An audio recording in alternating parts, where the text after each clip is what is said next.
Au milieu des gratte-ciels de Dubaï, les salons de jardin s'envolent sous les yeux médusés des habitants. Oh my God. What the fuck? L'aéroport, l'un des plus fréquentés au monde, n'est plus qu'une vaste étendue d'eau. Les avions sur le tarmac semblent avoir fait un amérissage.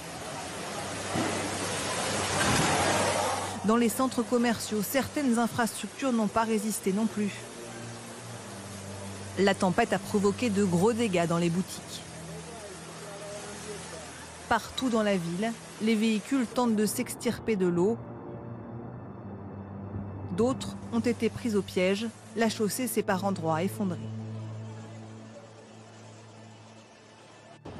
Dubaï, le paradis des influenceurs, devenu en quelques heures un cauchemar.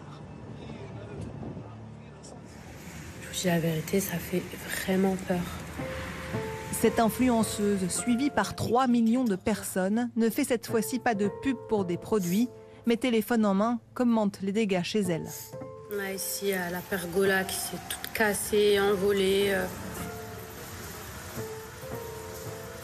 Le plafond, il vient de s'écrouler. Je suis choquée. Non mais...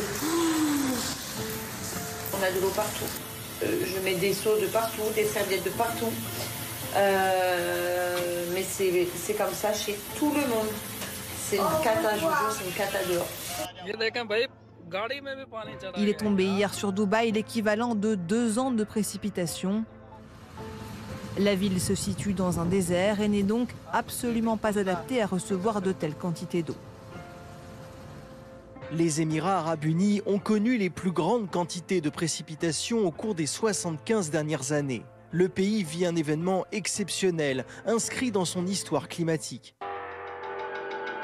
Ce phénomène météorologique extrême, appelé goutte froide par les experts, est lié au changement climatique.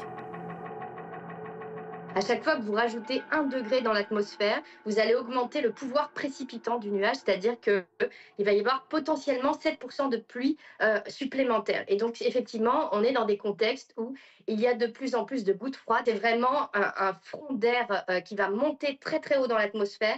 Il va y avoir un cisaillement entre des masses d'air très chaudes et des masses d'air très froides. Les phénomènes sont violents et surtout, on a l'impression que le ciel nous tombe sur la tête. Et les conséquences peuvent être mortelles. À Oman, pays voisin de Dubaï, ces secouristes s'efforcent de sauver des eaux ces victimes piégées. Ici, au moins 18 personnes ont péri dans les inondations, dont plusieurs enfants.